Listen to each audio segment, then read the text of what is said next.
All right, Thursday night bass fishing live. How's everybody doing? So glad you're here. We actually didn't have our Tuesday night show on Eastern Outdoors because I just had a very busy day, and Mike was at the ball field, and we were just busy, so that happens. But got a great show tonight. Will Davis Jr. from Alabama. Uh, Big winner at was it Lay Lake? Am I right? Yes, sir. Well, when I said Alabama, I was just thinking Wheeler. That was the latest event, right? Is that the latest open event? Yes, sir. Yes, sir. So anyway, yeah, man, big win at Lay Lake. I was gonna say like the comeback kid or some kind of cheesy nickname. Do you have a bass fishing nickname, Will? No, sir. Can we No. create one? Maybe? Absolutely. Yeah. So I remember when Kentucky, what was it? What year? Some year Kentucky won the national championship. They were the comeback cats. And you had a good comeback there. Hey, don't worry about that dog. If it's that dog's all up in the screen, we don't care. We like dogs. Well, she's trying. I got some groundhogs living up on this house over here. She's trying to get down there and mess with them. Hey, you know what? I got a squirrel that's trying to live in my attic, and I shot at it the other day with my air rifle. I can't shoot a shotgun. I got too many close neighbors, but as soon as that thing pops its head out, it's done. I went out this morning trying to get it. I can't. It just stays up there, can in and out, drives me nuts. I guess another big question, Will, being from Alabama, I assume roll tide, right? That's right, 100%. Okay. Who else? 100%. Now we did have Jordan Lee on probably a month, 5 or 6 weeks ago. He's a big Auburn guy. So yes, yeah. Some people are that way, they can't help it. But then we had Gerald Swindle on. He's a Bama guy. Yes, sir. So Bama's leading the way, the Crimson Tide here. Are you a big college football guy, Will? Absolutely, man. I can't wait until the first Saturday when they play. I'm ready too, man. I can't wait. I'm so ready for football season. It's like right now, deer season's over, turkey season's over. We got fishing, but there's not really nobody cares about the NBA. I like it all right. I'm ready for the fall and football season. I'm ready. Yeah. Here in Kentucky though, it's like basketball, horses, bourbon, and then football is like fourth. But we're trying to increase there. But, yeah. So yeah. Yeah. Let me see. I'm watching for people coming on here, but Will, heck of a tournament, man, at Lay Lake, and I watched the live video that Bassmaster had of when they announced. You were standing up there with Palanuik, and he was in the lead, and they announced your weight, and it was like a miniature Bassmaster Classic. I mean, it's pouring the rain. You had your fans and probably family just running to the stage. I'm sure that had to be one of the greatest moments, not just of your career, but probably your life. Absolutely, man. That besides getting married and having a little girl, that's third on well, yeah, that's definitely third on the list for sure. Yeah. I definitely would cherish that moment for the long as I live. Yeah, man. That's so I wasn't until I watched that video, I wasn't aware that was your home lake. So did you feel good going into the tournament? Like you knew that you had a good shot, even though you're fishing some tough competitors there? Yeah. I knew we was gonna miss it probably by 2 weeks. If we'd had it 2 weeks prior to when we started, it would have took 80 pounds to win or 75 pounds to win. It's been a lot of fun. Yes, sir. Yeah, it'd have been great, but fishing was tough. It was tough, and I knew it was going to be tough, and I knew that I had to pull out everything that I had, in the boat to catch them. Yeah, and I think Josh and I were talking about it. You finished first, but right behind you was Brandon Palanuik, Jason Christie, Brian New, who's fishing his tail off this year. I mean, he's having a great season. And so, you're climbing up the ladder there to take first against Angler of the Year last year, Bassmaster Classic last year. And I mean, in my mind, that has to make it a little sweeter coming in as in your first year with the Elite Series and knocking off, two of the top fishermen there from last year. Yes, sir. Yeah, it's a dream come true just to get to fish against these guys. My dad owns a bait business, and he's had me in the sport since I've been a little boy. And yeah, to see these guys all my life, and actually going to Brandon Palaniuk's first classic that he fished in New Orleans, and him having a top 6 or Super 6, the final day, Yeah.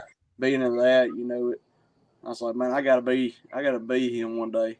I gotta fish against him one day. So in my mind, I had to. So I never gave up, and God really blessed me. I've got this far in the fishing world. Yeah, absolutely. I think I read an article yesterday or it was today, and I think if I'm not mistaken, you did some damage this past week with the shaky head. I think is what it said, and that it was your dad's bait company. Is that what you was using? Yes, sir. Yeah, he makes quite a few different shaky heads, but the one that I was using was actually designed by me and him. It's called the Little Wheels shaky head, and it's got a big keeper on it, and the worm just don't slide down.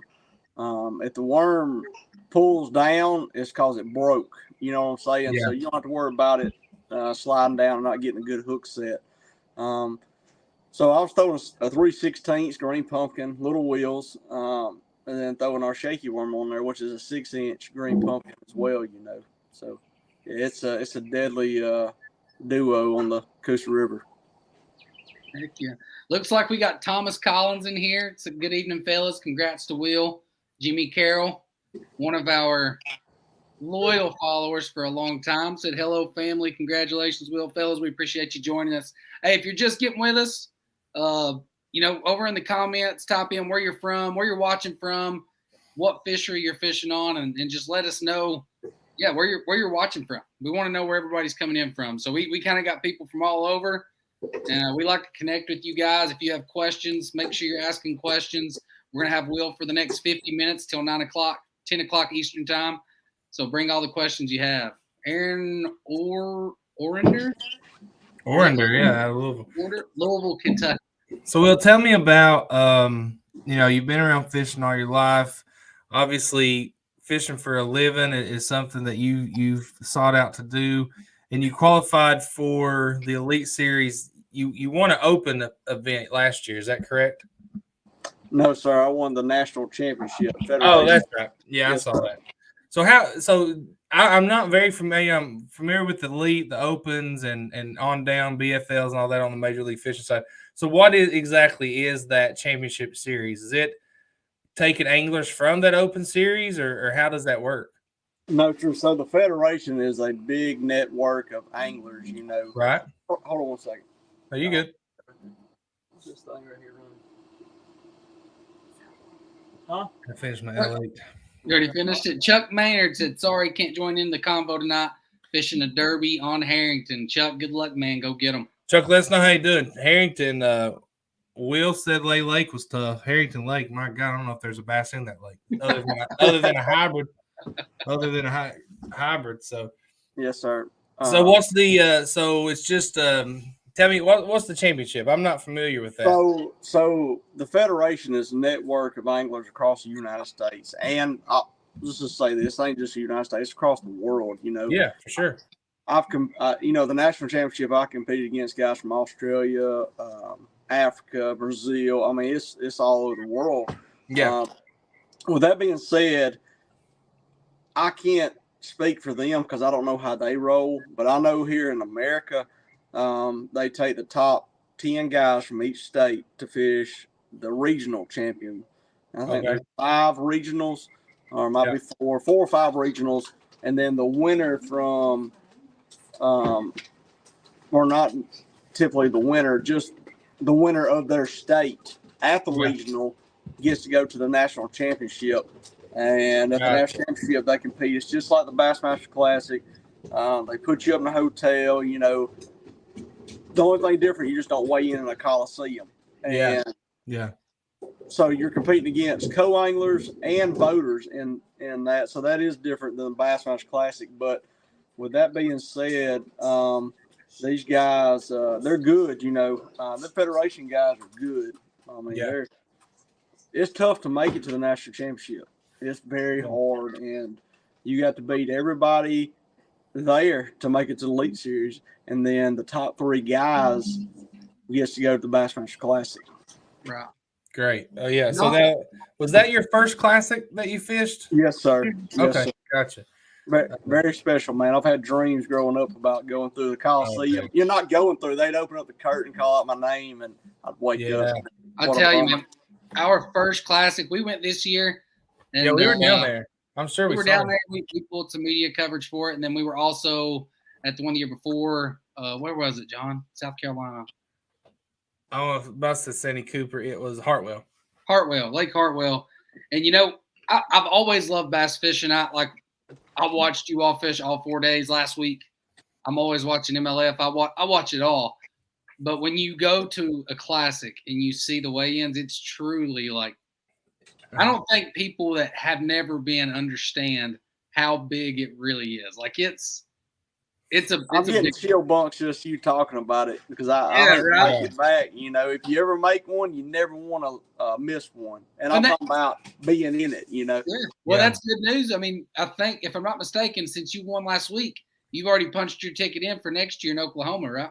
No, sir. No. They only take the last. What I understood is they take the last classic. I mean, the last elite event. Whoever wins that goes classic. So they do it. They based off the points in elite series. Okay. Yeah.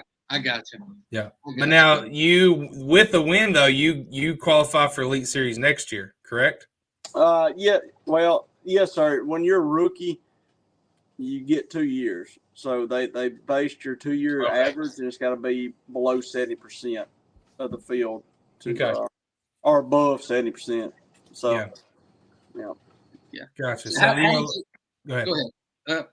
I was going to say, how did you I know Lay Lake's kind of like your home lake. You and your dad, I think I read you grew up fishing there all the time. Know it like the back of your hand. How did you feel? I remember we was at the Classic. Who was the local John that everybody was picking on the Tennessee River? We were just talking about the amount of pressure it was kind of putting on. Probably Brandon Lester. It was Brandon Lester. Yeah. And Brandon Card. He just recently moved up in that area. So yeah. He's a good old feller, man. Brandon Card's a University of Kentucky guy. Yep. But yeah, with fishing your local lake, the one you grew up on, was you really excited for it, or was you feeling any pressure from it? What was kind of how'd you feel going into it on opening day one? I was very very anxious, very I wouldn't say nervous in a bad way, just good vibes going into it, but very very anxious, to get out there and do what, I knew what to do, and hopefully they got it, or I got the right bites. So you can just do all you can do. And, these guys are so good, in practice, I couldn't hit nothing to show these boys what the deal was. I mean, so the only thing I done in practice was just look for betters and chat spawn fish. Right. So I just had to go off my gut and past history on that lake, so I'm just glad it, all folded out the way it did. Right. Yeah. I think John told me one time that I think you either told me or somebody did, Fishing Memories, or just you I think that's, you get stuck fishing memories in places that you've been successful before, but doesn't always work out that way. It doesn't always repeat. Yeah. It sounds like it worked out for you though, 100%. So you kind of walk us through. I know you said practice was kind of rough. Kind of walk us through how day one went. I think you were that article that I read, you were talking about like the turbines getting turned on and everything like that, kind of got them fired up. Kind of just walk us through day one. Well, day one, I started in a little creek that had some isolated dollar pads or duckweed or whatever you want to call it. And I had some shad spawn fish found in there in practice. And I stopped about 75 to 100 yards away from there just to get all my jitters out. Not sounding cocky or not. I just wanted to calm myself down before I got to the juice, because I was fishing fast, and I pull up there and about third cast on an isolated little deal. I caught a 4-pounder, that one right there really got me on track for the whole tournament. It calmed me down, and I just got the ball rolling after that. I left there after that little pocket, went out to the river, caught some 2-pounders on a shaky fish and a spook on a gravel bar. Had me a whopping 9-10 pounds. Went and hit some bedding fish. I had a 5 and a 6-pounder found in practice, and they were gone. The bucks were there, but the females were gone. So I caught both of them, and the water dropped a little bit that morning, so it just pulled them out. So caught, and I needed them. I needed them both at the time. And I had a competitor come in there and practice, and I was like, no, he liable to come here and catch these. I'm going to go ahead and catch these. It wasn't like I had it to myself, because if I did, I'd been like, I'm going to leave these. Maybe they'll pull up another, female. But no, it wasn't that way, So yeah. I went ahead and sore lift them and put them in a live well because I need them. So I left there and went back to my gravel bar and pulled up. And I told my cameraman, I said, man, if you get bit here with them fish not schooling, it'll be a big one. I fire out there about third twitch, and it's like, oh, man, I set the hook, and I was like, man, this son going right here. I must have the hook in the side or something, because it's fighting hard, Yeah. Well, I get them halfway the boat, and I look, and there's 2 of them on there. And it's a 4-pounder and a 3-pounder. Spots, they're mean, and I got triple grips, or not triple grips. I got Gamakatsu short shank hooks on there. Yeah. And I get them all the way to the boat, and I'm like, should I boat flip them? And right the time I thought I was going to boat flip them, that 4-pounder had it barely in the corner of her mouth. I thought, oh, gosh. I said, I ain't doing it. Because if I lose her and try to boat flipping her, I ain't going to be able to sleep tonight. So I tried to do the most conservative thing. Nah, it didn't work out. Lost her. So caught 3-pounder. Of course, she's got it like all up in her side of her face and everything. So I got it probably 12 pounds, and they run one turbine all day the first day until 1 o'clock, and they turn 2 on. So I had to weigh in at 4 that day, so I had about 2 hours with 2 turbines on, or they might turn it on at 2. They turned it on at 2 that day, because they changed it every day during the tournament. They turned it on at 2 and had to weigh in at 4s, and it's 30-something minute run up there. So I had basically about an hour and a half to fish up there after they turned it on. But that really left me about 30 minutes to really fish, because it takes an hour to then fish to adjust at the dam once they turn that water up. It just positions them different. And it takes about an hour. Just for the bait, and the fish up there, they're following the bait around, so it pushes the bait in weird areas, and they'll sit there for a minute, and then they'll finally get where they're going to their final destination when they got the 2 turbines on. And that's what I was waiting on, because the spots are right there with them, but they're not going to feed on them unless it's going to set up just right. So I had me 30 minutes, and I pulled up on my best deal. First cast, I jump a 4-pounder off. I said, God. I got 12 pounds, I throw in there, I catch a 4, throw back in there and catch a 3, and that was the end of that day. I had like 15, 14. So heck yeah. Now, did you say? I think earlier you said that you pulled up on a spot, and the buck was there, but the females were gone. So, what stage was the lake in? Because is there some fish that were still spawning, or were they starting to transition back out to deeper water? Yes, sir. Yeah, I was in the mid-lake section.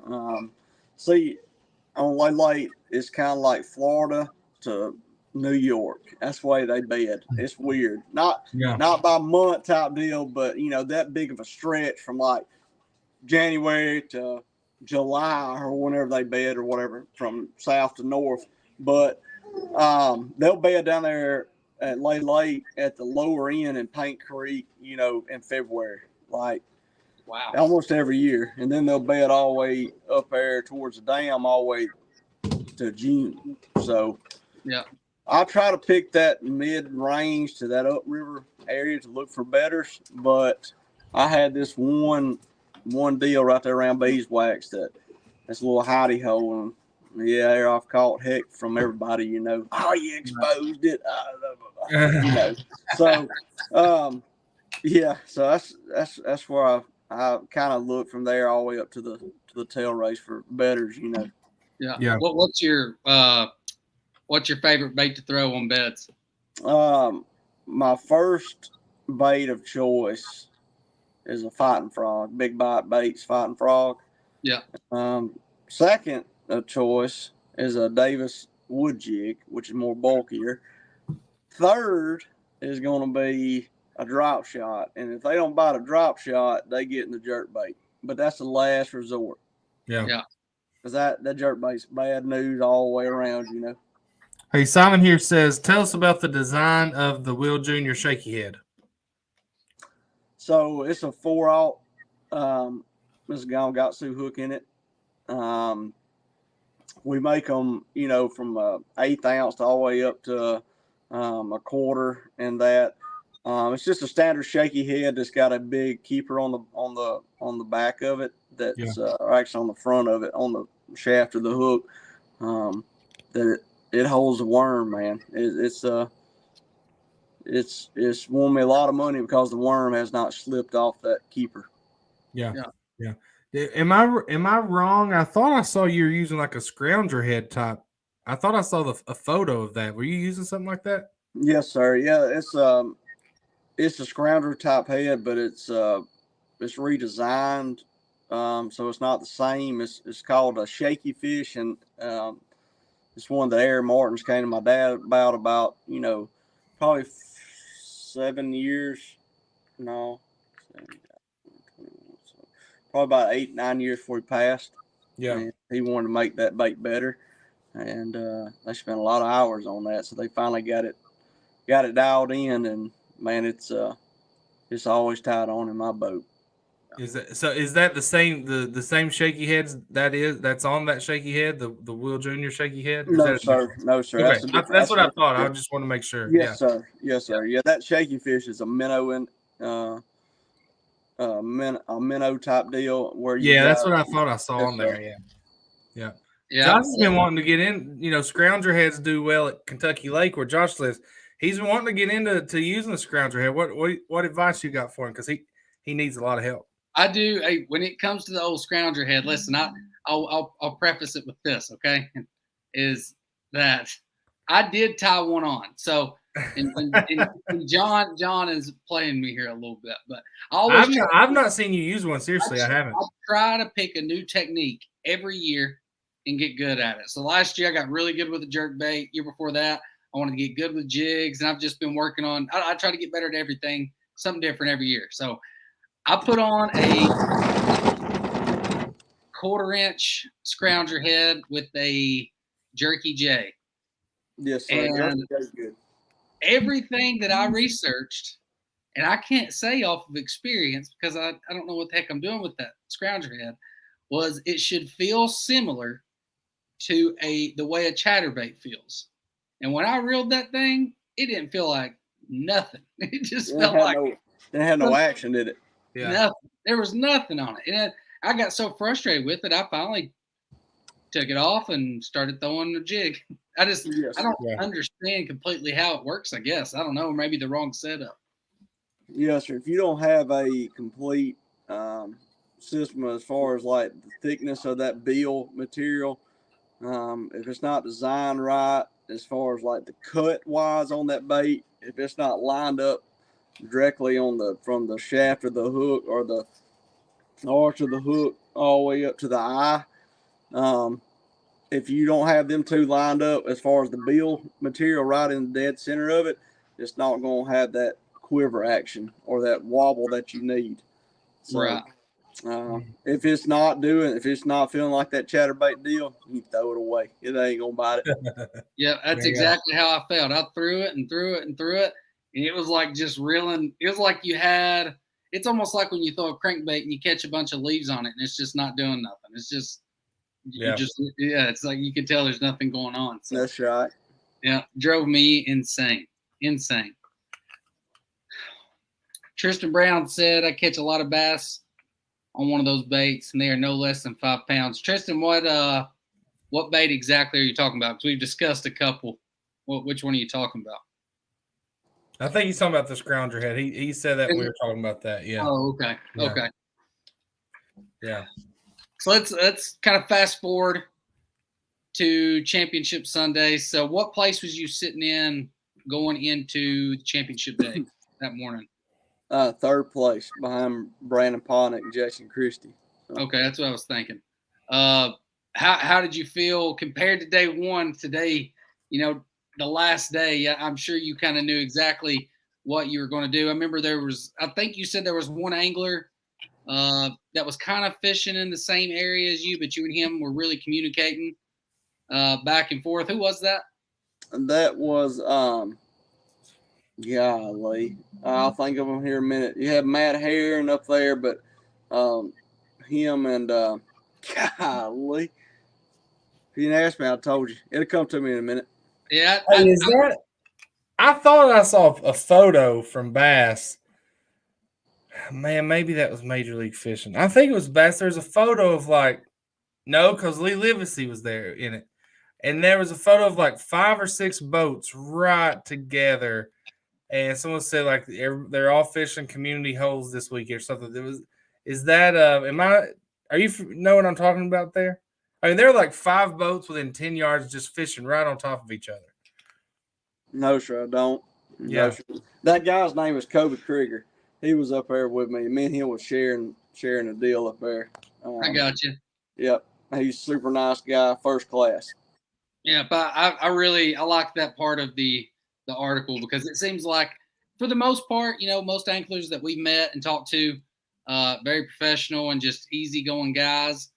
And I love the part where I think you had said that he basically told you hey man, you got a shot at this thing. It is, man. It's yours, man. You take it and go get them. And I feel like at the Classic, it was kind of me and John had heard some stuff going on back in the media room that someone had possibly tried to go in and fish on top of Gustafson. Yeah, and I don't know if it was locals or who it was, but yeah, I really liked that part. So on Championship Day, how did you feel going in third place? Did you have a good feeling about it?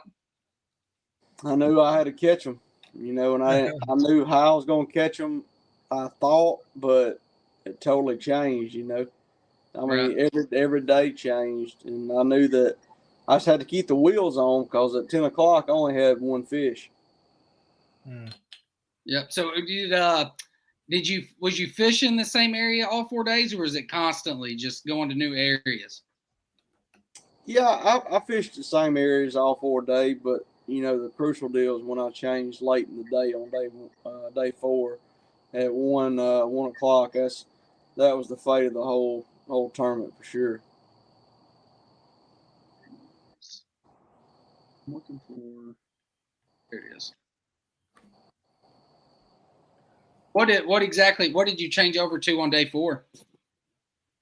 So I done run my milk run and caught 4 fish. Only 3. I had one 12-incher, and then late in the day I had this one area where I usually catch them bedding. Late in the day in there they pull up. I don't know, for some reason they just do, and it's usually this time of year. And I knew if I had a shot to win, it was going to be in there because I done exhausted everything I had up there at the tail race, Right. And when I pulled in my turbine hole and I fired in there, it don't take but 2 casts. Either they're there or they're not. And when I fired in there and didn't get bit, I knew that they just wasn't there that day. Yeah. And I was counting on that. I figured I could catch me 2-3 pounders out of there, but it just didn't happen that way. So I knew I had to make that change, and I pulled in a creek, and there was one particular fish that I found in there in practice and called her Whitey. She had a white film around her eye. And Martin Mendez, he stayed with me that week, and he was in that area. So after he weighed in or whatever, I ain't weighed in yet, however it works. But as long as you ain't weighed in, you can get info or whatever from your angler or angler that's fishing the tournament. Yeah. I said, "You go in that creek?" And he said, "Yeah." I said, "You see one in there? They had a white film around her eye." He said, "Yeah." I said, I can't believe she's still in there. She's been in there since Tuesday. Now, this is Sunday. I mean, this is Saturday right before I'm weighing in, you know. Wow. So I pull in there, man, looking for this fish, and she is nowhere to be found. I'm like, oh my gosh. So I pull in there, and there's a brand new one just pulled up. I call them ghost fish. It looks solid white. You know, they just pull off the river and they pull in there. Yeah. And she had one particular little spot that she was coming back to, and but she had a range about as far as your boat. And I fired everything I had at her, and she would not bite, you know. So I pulled out the jerk bait, and about fifth cast, I had it just sitting there. It was a floater, and she finally come over there. She'd ease over there, you know, about 2 foot from it. And I jerked it twice, and she come over there and T-boned it, you know. And of course, I get a hook in my hand, and here's the crazy part about it, man. I was praying to God, you know, after I couldn't get it, I finally pushed it through. I didn't have no dikes to cut it with, you know, my pliers. I couldn't get, you know, it was a short shank Gamakatsu, so I couldn't get down there to get it. So I told him, I said, listen, I said, I got to go out. I told Jake, the cameraman, I said, I got to go find somebody, you know. So I'm praying to God as I'm out of this place now. It's like at 150, you know, it's like 5-10 minutes out the mouth of the river, 5-10 minutes back in there. Yeah. Whitey ain't in there, but I know that's my only chance to catch a good one, you know. Right. It's in that creek. So I idle out there and somebody just pulled up the mouth of the creek. I'm talking about I ain't put the troll motor down yet. Just pulled up.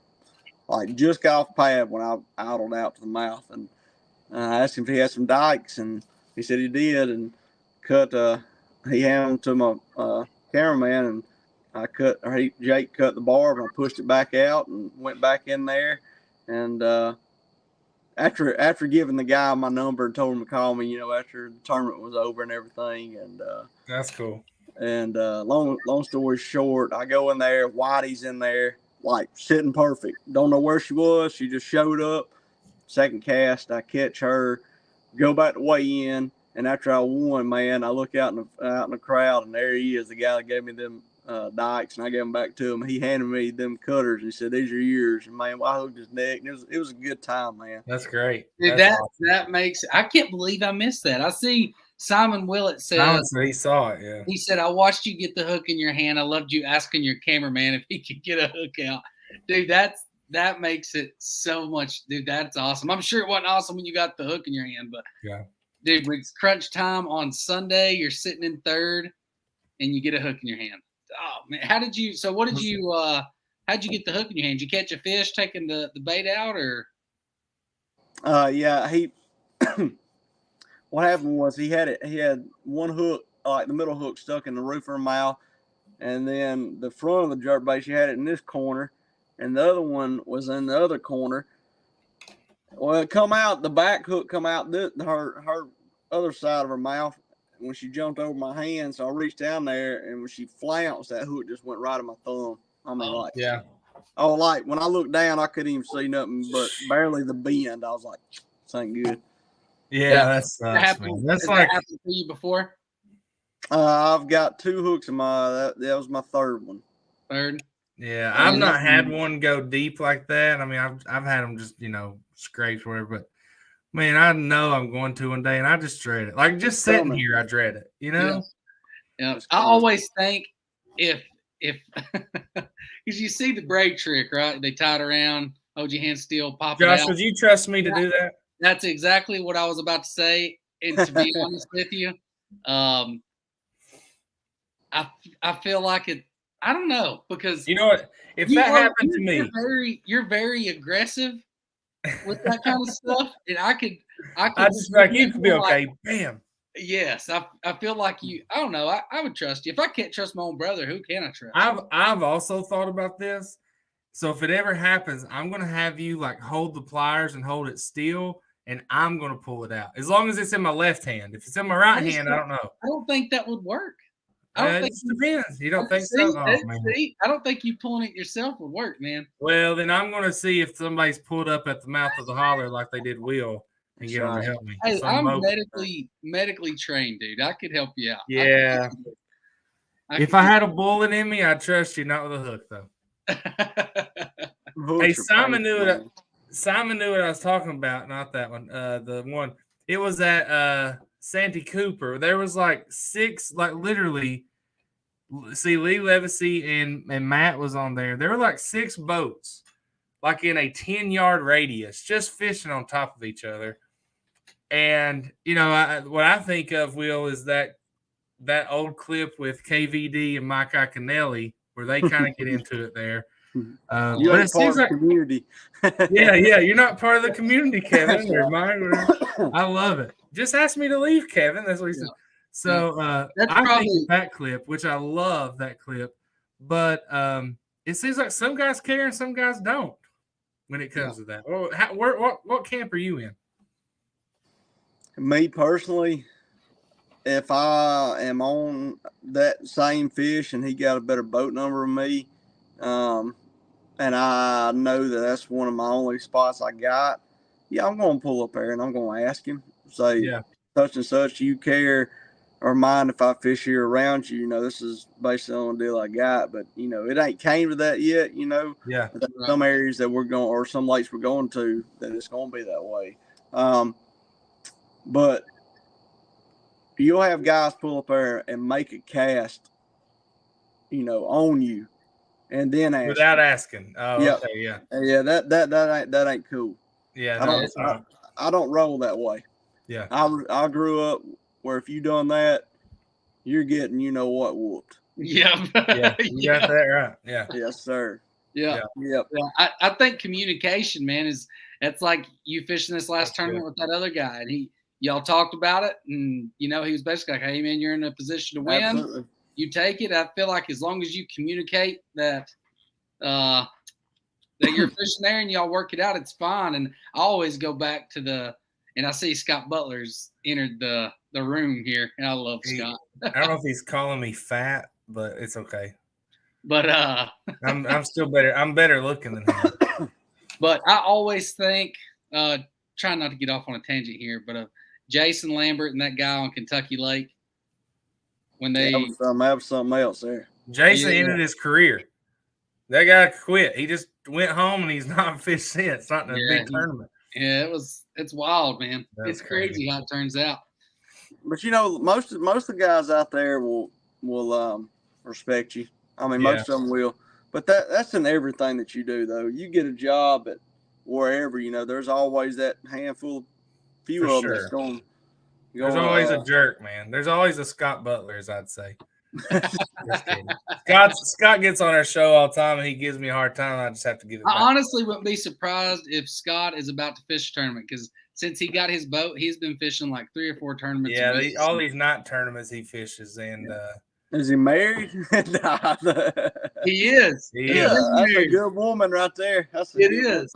Yeah. Hey, listen, put up with him, man. She must be a winner. It's funny though, because he told me that she would have his neck if he bought a new bass boat. Well, he's got a new bass boat, and now he's fishing every night. It's like, Scott, I think you got a good deal going on here, man. Yeah, I think you do. So we're actually a couple of guys that get on here and watch. Me and Josh, we're all 4 going to meet and have a 2-on-2 tournament soon, because Josh likes to lose apparently. That's whatever, dude. We know some trash talking going on there. Yeah, he likes to talk. That makes it more sweeter when you win, though. That's right. It does. It does. So let's see, man. So we got about 18 minutes here to go. 1 June, you got the Sabine River. Is that how you say that? Sabine. Sabine River. Have you had any experience fishing out west, or how are you prepping, getting ready for that up on 1 June?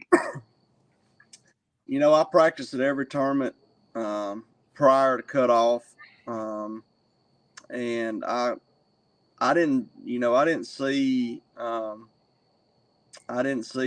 use of spending the time to go over there to Sabine. I should have, but at the time I didn't. I got an 11-month-old little girl. When I was on the road. Oh man, that's great. The way that where it really messed me up was having the classic. I just didn't have the time to go over there. The next 3, I'll definitely have to go practice, or the one after that. There are 3 after Sabine. I got to spend some, at least a week over there at each one of them. Just island marking stuff. So, this next one's the only one that I probably on the list that didn't happen as far as practice this time. Right. Yeah. What is that? Go ahead, John. Well, I was just going to say with the 11-month-old little girl, and I have 2 daughters, 9 and 7. There's nothing better than baby girls. That's right. But the one thing that helps that time away is cashing $100,000 check. Yes, sir. So I'm glad you got that, man. That's maybe you now you don't have to worry about maybe redoing the painting the walls pink and doing all that. You just go do it now. You helped yourself out a lot. I'm happy for you. No, I appreciate it. It was a blessing. It was a blessing. Absolutely. Go ahead, Josh. You were going to ask something. I interrupted you. I was going to ask you, since you're not getting to go out and you didn't get to go out and practice before cutoff. What does prep look like for you now? Like before, when you're heading out to Texas? We can watch stuff on the internet. You just as long as it's public. You can't call your buddy and be like, "Hey, what they buying on?" Not that I have him over there, but you can't do that. So the no info rule throws a dagger and everything, which it should be when you make the lease. It should be that way. And I've read on a lot of stuff online and watched videos on YouTube, and a couple of my buddies, Bill Owen and Mark Menendez, they've been there. Mark will give you if you sit down and talk to Mark, and he's one that when we started doing this, our Bass Fishing Live page it's just 2 months old, but we've ran an outdoors page for 3 years now. Mark was one of the first pros that we talked to. He's a Kentucky guy like us. He is. And when it's like sitting in a college course on bass fishing, because he knows the biology. He knows, that guy is so smart when you talk to him. He's smart as a whip. I aggravate him. I like it. Yeah, so do you all do you travel together, room together whenever you're all? The past 2 tournaments we've stayed together, and then Sabine we're staying at at some hotel over there. Me and him's got 2 queen beds. He better not snore. Oh man. Hey, you better be glad John ain't going with you. That's always the issue. We went down there for the classic, and we made sure we had 2 separate bedrooms because I keep him up all night. So yeah. Hey, it could be worse. You could have had 1 king. Yeah, no, we wouldn't go that route. Yeah, man, you got 11-month-old and Scott, or not Scott, Mark. He just got married in last October, something like that. So you both guys are probably wanting to be home a little more than you are, but I'm glad, man, having Mark as a probably going on 30 years now that he's been a pro, and a guy like that to lean on your first year is, man, that's invaluable right there. Oh, it's as good as it gets. And, man, I wish he would have pulled that win out a few tournaments ago too. Yeah, he was on. If he didn't have that area that he fished, that he actually finished second in, he fished too fast the second day, he told me, and only caught 9 pounds, And man, we were cheering for him like crazy back here. Yeah, if he'd had him 22, 24, 25 pounds second day, he liable won it. Yeah, he'd been right there. It was definitely Luke Palmer's time for sure, just like it was my time at Lay, Right. That's how it goes, man. When you're on, and so. Yeah. But dude, we are thrilled for you, man. Is there like you win? I know you talked about earlier, and I read that you kind of exposed Lay Lake. It's probably gonna get more pressure now. But what about pressure on you after you win one? Do you feel like that pressure has increased for the next one, or is it kind of like a monkey off the back? Now I can kind of relax. I got one under my belt. It'll be the monkey off my back. Probably to the first cast of Sabine. Yeah. I'm like, I'm ready to win another one. You know what I'm saying? Yeah. And nobody goes out there fishing for second. If they tell you that, they don't stay in the sport. No. It's kind of like that. I don't know if you see. Do you like golf at all, Will? No, I don't. No, I went okay. Top Golf the other day, and let me tell you something. I've never played one. Do we have any video of that, of you trying to hit the ball at Top Golf? That'd be good. No, video. but if I did, I'd send it to you. So there's a clip though. You know who Tiger Woods is. I mean, unless you've lived in Mars for the last 10 years, but there's a clip of him when he's like 19 years old, and this pro is interviewing him, and he's like, Tiger, what would be a successful event for you? And he's like, well, if I won. And that guy laughed at him. He's like, yeah, well, this is about points, and this is about, kind of like bass fishing is. You want to finish well, and, it's not always the win. If you finish consistently at the top, you're, angler of the year, whatnot. And that guy laughed at him. He's like, well, you just can't win all the time and this. And Tiger said, well, I just don't see the point of going out there if you don't try to win. And that guy just laughed and says, well, you'll learn. But, I'm like, who goes and competes and don't want to take first place, Yeah. You know who does that? The guy that never wins first place is the one who does that. Yeah. But with that being said, though, some of them you just got to fish for par. You know? Some of them you have to. Yeah, I imagine, I see guys when you have, if you have a rough day one and maybe you're sitting at 60th, your goal for day two is just to get inside that top 50, right? Move up. Oh, absolutely. Because I've made every top 50 but one, and that was Santee Cooper. Yeah. That's not a good feeling when you're driving home the next day. Oh, yeah. When everybody's out there fishing. Yeah. Oh, yeah, I'm looking at it right here, and, the weigh-ins with you and Palanuik, both, your arms around each other, like, here we go. Let's see who takes it.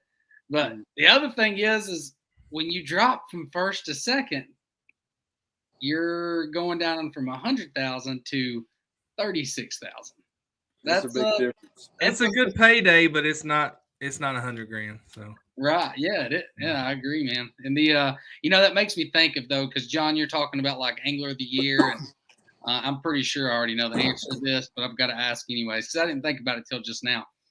Would you rather perform great all year and be Angler of the Year, or qualify for the Classic and win the Classic? That's a no-brainer. That's what I said. Yeah. Definitely want to win the Classic. That's $300,000. Yeah, absolutely. That's legacy. But I'll tell you what. After the Classic, though, what we fish for is Angler of the Year. That's what we fish for. Yeah, absolutely. And it's hard to. It's probably hard to win Angler of the Year without winning a actual series, right? I mean, you win one and finish well, you're going to win it. But if you don't win one, I mean, you're going to have to finish really well every week or every tournament rather than take that home. Yeah. So, and you guys, here's the thing. We've been around bass a lot more than Major League Fishing, and I think you had a lot of folks that you got a lot of eyes on Major League Fishing, but I think there's really a lot of underrated fishermen or anglers on your guys' tour. I mean, there's really a lot of guys that fly under the radar, like a Brian New. Like, he doesn't have a following of some of these guys, but man, the guy's a hammer. He can absolutely fish. So, you guys just have across the board, I think, a ton of talent that you're fishing against. Oh, absolutely. They're the best in the world. And believe me, they show it every day. Yeah. Yeah. You'd know better than anyone facing against them. I want to ask you something. I sent this to Josh yesterday and he didn't reply. And this is a question we get every time we have a guest on here. We've not had it tonight. Live scope, live target, forward facing sonar. I saw Jordan Lee. He posted yesterday. He said, basically, is bass fishing now just who can run their live scope the best? He said, because 80% of the people win, and that's what they're doing. So I don't know if he's a little like disgruntled that, he's like not because when we had him on here, he talked positively about it. But it seemed like he was maybe like, you know what, this live scope, it's not what it used to be. Now it's just whoever's best on live scope. So what's your take kind of on that? Not on what he said, but just this. Right. I wish they banned it. Do you? Okay. I wish they banned it. Yeah. You're the first 100%. one that's actually said that outright that we've had on. Yep. We've had 7 or 8 pros on. So Yeah, I wish they banned it. It does take away some, but you still got to know what to look for, you know. right, absolutely. But I guess because I'm an old school fisherman, I'm a young guy with an old soul. My dad, you know, I fished with flashers when growing up, 2D. Oh yeah. And then man, when Humminbird come out with a side engine and all them, man, I mean, it was like, oh my gosh, you know, got to have this, you know. And it was almost like cheating then, you know. But now, you know, with the forward facing sonar stuff, man, it's it takes, I guess, the game out of it more so. Yeah. Well, here's exactly what Jordan said, and it sounds like, and I'm not speaking for Jordan, I'm just reading what he said, but it kind of sounds like that he's in line with you. He said, if you're the best active target live scoper, does that now make you the best tournament fisherman? I'm starting to think it's going hand in hand or trending that way. And so, you know, I think he's kind of saying the same thing. It's taking some of just the game and the ability out of it if you're just looking down the whole time. Mike Iaconelli said he's going to start selling ads on the back of people's neck because that's all we see now is everybody just looking down. So that's right. That's right. Well, go ahead, Will. No, you go ahead, Bo. Oh, I was just going to say it's definitely impacted the fishing world 100% since and I mean I wasn't watching fishing when I was 8, you know, on Bassmaster and stuff, but I can tell you that for me fishing with a little 3D Garmin Striker 4 out on Kentucky Lake, right, it's pretty difficult for me, and I would love to get live scope, but you know, it's changed the game. That's all I could say, really. It's just, I'm a little better than you. I do have Lowrance side imaging. I just can't justify, you know, I don't make money fishing. I can't justify paying that just to go out and beat the banks for a few hours on a Saturday. You know what I mean? Like, I'm a weekend warrior. I can't justify paying that. Now, my friends that crappie fish, like primarily that's all they do. Oh man, they love it. Yeah. You know, so I don't know. But. And you know, a lot of fish that's, you know, pressure is getting a big deal around here and across the United States, you know. But these guys that are so good with these live scope or forward face sonar or active target, whatever they choose, they're catching fish before they even get to their setup point. So it's going to make it tougher because they're catching, you know what I'm saying? They're catching before they get there. Yeah. So, it's changed the game, and you know, some people are for it, and they, you know, as long as on the tournament level, as long as everyone has access to it and whatnot, then that's I guess, right. You know, it's fair. It's whoever adapts, and it's been that way, you know, since the sport of this has, you know, started. If you don't adapt to your surroundings where they give you, you're gonna get beat. I think the biggest gripe that I hear is just from local guys who are fishing their local tournaments, and half the field can afford it and half can't. And it's, you know, it's not fair at that level, you know, and then you might just be playing fishing for $300-$500, something like that. That's right. But still, you know, if those guys feel like, man, I don't have a chance because this guy has $12,000 of equipment on there, and I have, you know, $800 Lowrance side imaging or something. It's, you know, I don't know. I feel like that's where most of the gripe comes from. Absolutely. Absolutely. And I they went 3 years justify. They have a reason. Yeah. Yeah, I went 3 years without it around here. So Eric Cover says, just got home from work, bummed. I missed you, Eric. You can always watch the replay. Will Davis Jr. on here, winner of Bass Elite Series at Lake. Where are you in the Rookie of the Year standings, Lee? Will? I'm leading it right now. I didn't look, but I figured that bumped you up. I'm looking at the I pulled it up a while ago, the Bassmaster Angler of the Year. And you're currently sitting in 6th with 383. And me and John was actually talking about this the other day. It's kind of what you were talking about earlier, John, is Kyle Welcher has not won a tournament this year, but he's sitting in 5th place. He's fished quite well this year so far. Yeah, very consistent. Very I consistent. love that guy too. Yeah. We gotta get Kyle on. I agree. Yeah, I agree. But yeah, 6th place. How big of a jump? Because I get really confused looking at points on Bassmaster. I don't know how they calculate that. And some anglers have told me, I honestly don't know how they do it. They just get on and see what they're at. Where was you at before your first place finish this last tournament? I think 22nd. Yeah, so 20th or 22nd. Okay. Yeah, it's a big jump. Heck yeah, man. That's awesome. Sir. Yeah. This is awesome. I was seeing there a guy, Jay Shakir was up there. I don't see him now. He's fallen some, but he's had a good year. He was a rookie last year, won Rookie of the Year. I always say that Jay came on our show last year when we were on our other page, and he went on to win Rookie of the Year. Yeah. And then Keith Poche came on our show, and he went on to win his Major League Fishing event. So we should have had you on a couple weeks ago. We could have kept that trend. Like, hey, Will Davis came on. He won at Lay Lake. You need to come on.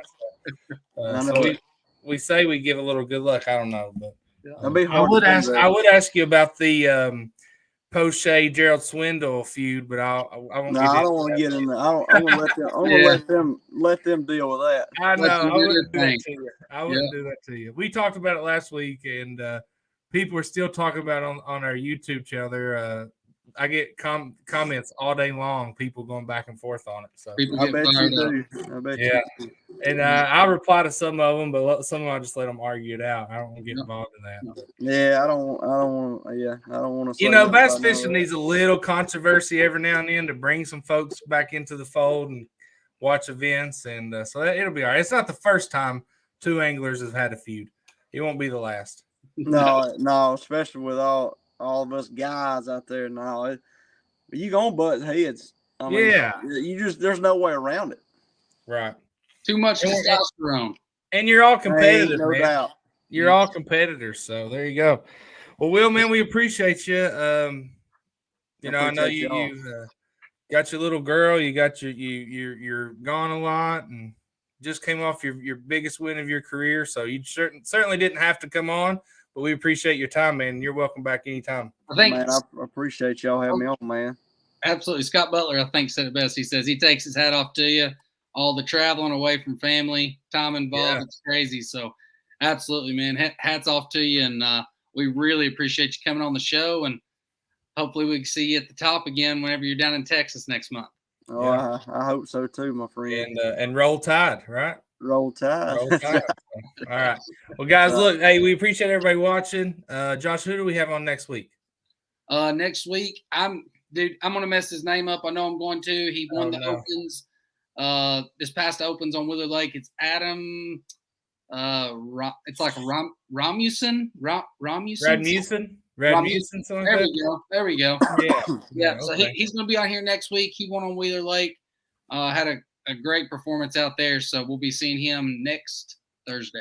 Yep, and we'll be back on Eastern Outdoors Media on Tuesday night. I don't know what we're talking about. There's no hunting going on, but we'll figure it out when we get on there. We'll find something. So, all right, guys. Will, appreciate you, Josh. Yes, sir. Thank y'all, Jimmy. Y'all have a good night. You too, brother. You too, Will. See you.